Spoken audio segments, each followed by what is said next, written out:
anggota, ya. Karena sekarang kalau ditanya, apakah pengurus pusat tahu ada anggota di salah satu kabupaten di Sumatera Barat meninggal dunia? Nggak tahu dia. Yang tahu siapa? Ya Pengdanya. Terus untuk menghapus akun itu yang bisa, ya pasti Pengda, bukan PP, ya kan? Dulu sudah disiapkan. Ini jadi website itu ada dashboard. Dashboard itu mulai dari pengurus pusat, data dan seterusnya, sampai dengan alamat semua notaris se-Indonesia yang bisa diakses, dilihat oleh para anggota. Kemudian di situ ada dashboard tentang berbagi ilmu, ada dashboard tentang perlindungan dan pengayoman anggota yang terintegrasi. Misalnya salah satu kabupaten anggotanya diciduk ya oleh penyidik ya. Kemudian di situ ada kategori berat, ringan dan sedang gitu ya. Nah, yang kemudian bisa itu dilihat oleh Pengwil di bagian perlindungan dan pengayoman anggota sampai ke pusat. Dia punya dashboard sendiri, sehingga dia punya mekanisme bagaimana cara penanganannya.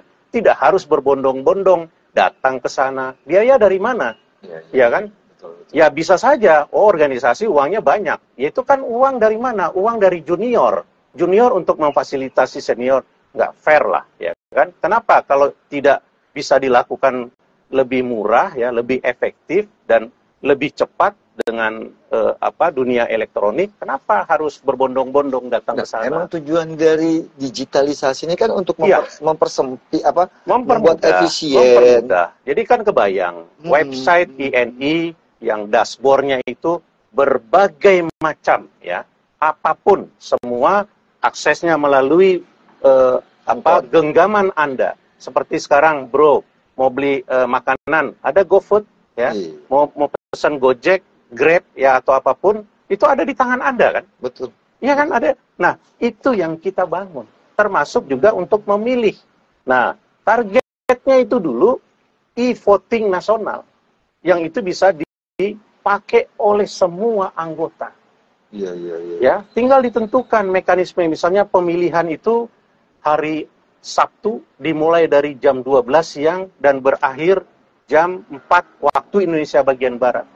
Ya, bahkan yang ada di dalam tempat itu juga menggunakan hak pilih seperti dia pesan sesuatu. Iya.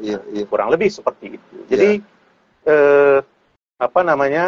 harusnya mempermudah. Tapi kan ini tidak diteruskan, yang sebenarnya konsep itu sudah diserahkan ya.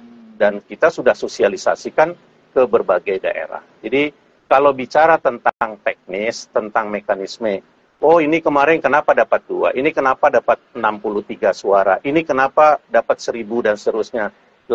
Padahal kalau dihitung jumlah anggota se-Indonesia kan 20 ribuan lah. Ya kurang lebih kalau sekarang dengan formasi yang baru itu mungkin sudah 23.000. Ya, jadi dari 23.000 kalau 23.000 itu sudah punya KTA, dia mempunyai hak untuk memilih. Nah, kalau saya masih menarik dengan sistem KTA.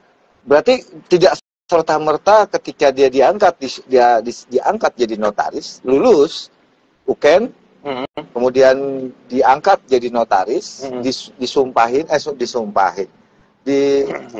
diambil sumpah, itu langsung dapat KTA, kan tidak serta-merta seperti itu. Tidak, makanya kan ada secara aktif, jadi dia mesti mendaftar. Nah, itulah verifikasi, itulah yang namanya verifikasi. Iya, pada saat dia mendaftar di awal. Berarti kalau ketika nanti ada pemilihan, ya nggak perlu lagi ada verifikasi? Tidak perlu. Makanya yang punya KTA itu sudah DPT, dia punya hak memilih. Karena kan berbeda dengan pemilu gitu ya. Kalau pemilu ini kan ada yang usianya belum, ya kan, dan seterusnya. Ya, menarik. Karena di awal aja itu ada tahapan 1, tahapan 2, tahapan itu kan harus dilalui. Ya, kalau secara logika gross, yang sedikit banyak, ya masih sedikit lah tentang IT paham, itu kan merupakan sebuah langkah dalam verifikasi. Betul tidak dia lulus MKN? Layak tidak dia itu jadikan semua di awal, sebagainya. Jadi di awal. Jadi ya, dalam artian kalau itu sudah dilalui, berarti dia sudah terverifikasi sebagai notaris dan anggota. Betul. Berarti betul. Saya sepakat jadinya nih. Kalau ternyata kalau lu nggak perlu sepakat, bro. Ya kan itu kan bukan IN, bukan lucu, notaris gitu. Lucu aja, lucunya gini, Kang Bro. jumlahnya 23 tadi Kang Bro bilang. Iya. Ya kan? 23 apa nih? 23.000. Bukan 23 juta ya. 23.000. Tapi yang ternyata berhasil memilih, padahal waktunya lama loh. Iya. Sampai jam 20.00. Iya. Dibuka dari jam 12, entah selesai LPJ lah. Iya. Selesai LPJ dibuka waktu sampai jam 20.00. Ternyata hanya totalnya tidak sampai 2.000. Kalau itu kan sudah, kawan-kawan itu sudah menggarisbawahi ya. Gua nggak usah sebut lagi lah, saya nggak perlu sebut lagi. Itu adalah akibat dari penyebab. Tetapi kalau ditanya konsepnya, setiap pemilih, setiap yang sudah memiliki KTA, dia mempunyai hak untuk memilih dan dipilih. Nah, terus kenapa ini tidak terjadi?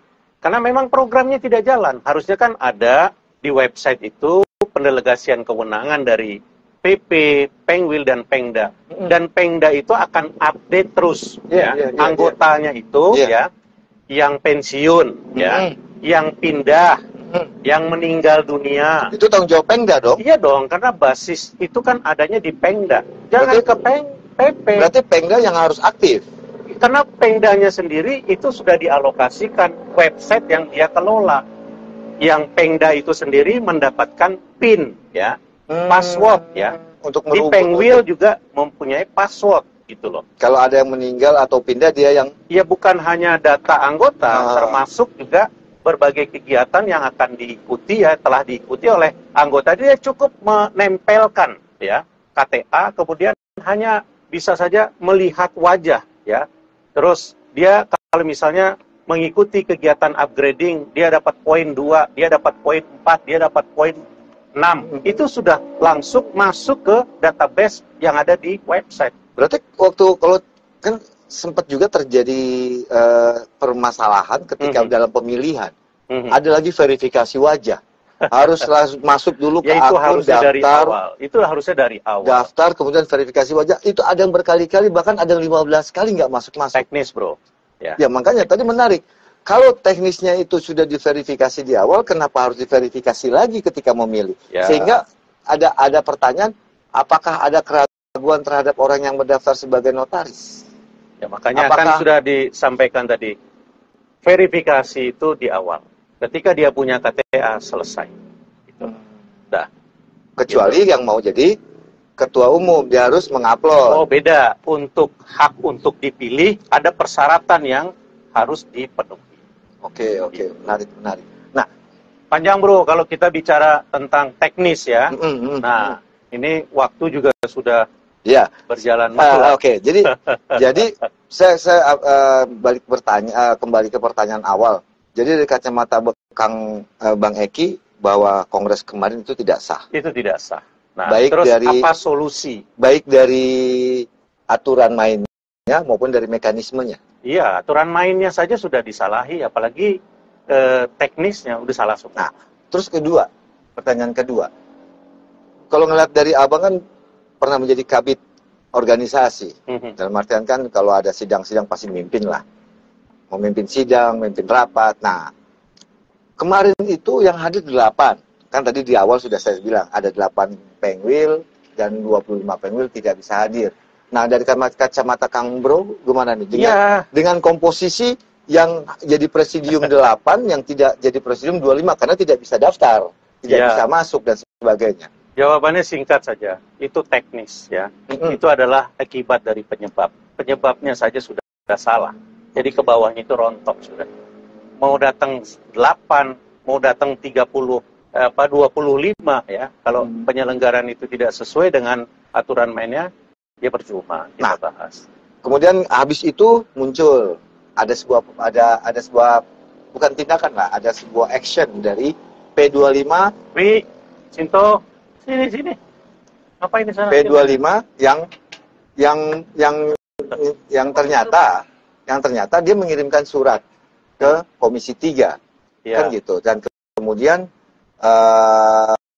ditindaklanjuti oleh Komisi 3 melalui RDPU yang kebetulan kalau tidak salah, mohon dikoreksi, Pak Menteri Yasona melakukan RDPU dengan BNPT ya. Teroris. Pokoknya tentang teroris lah. Gitu. Nah, itu disampaikan di situ, Pak Menteri pun menanggapi.